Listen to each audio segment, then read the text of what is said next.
church in Bossier, they had asked and asked and asked, and I never would do it. I don't know why. And I've also been asked to do Crescio. I never did that. So I thought, it's time. It's time to make my walk with Christ even more special. And that's what Emmaus does. It just enlightens you. It makes you really realize what our position here on earth is, what our goal in life is. Even though you already knew all of that, but it really brings it home to you. The people were amazing. I've made a whole bunch of new Christian friends all over this area. Not just my 5 members from here who went. Each table got to know each other.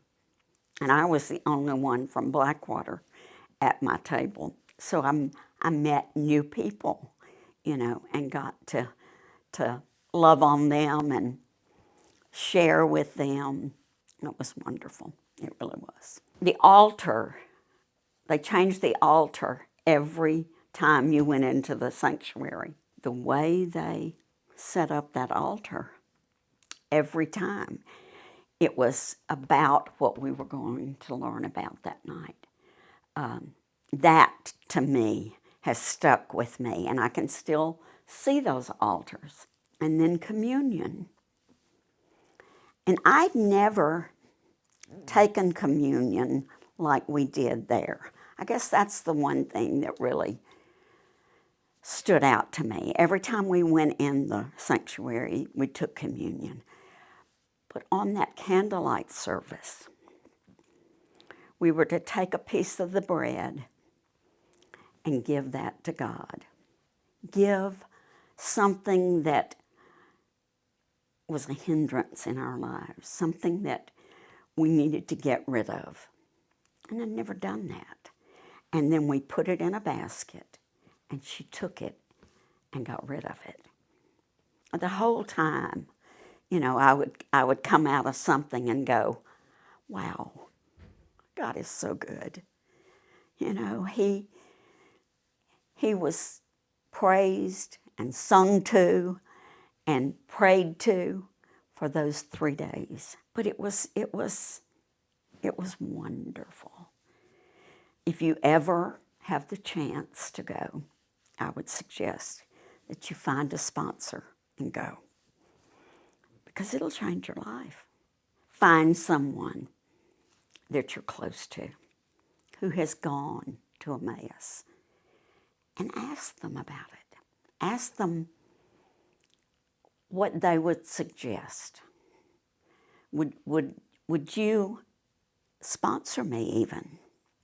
I would encourage anyone who has thought about it to seriously think about it and find someone to talk to. And I would be glad to talk to anyone. I can talk to a brick wall. You know that. We're supposed to take care of others and love each other. Everybody. Love everybody. Whether you agree with the way they wear their hair, the color of their skin, none of that is supposed to be that important. It's supposed to be a love for that person, because that's what Christ does. He loves us all. It doesn't matter what we look like, how fat we are, how skinny we are. He loves us. And we are supposed to give that love to other people. I refuse to be offended.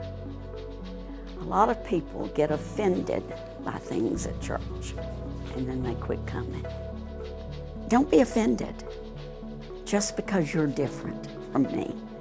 Don't be offended just because you talk differently from me.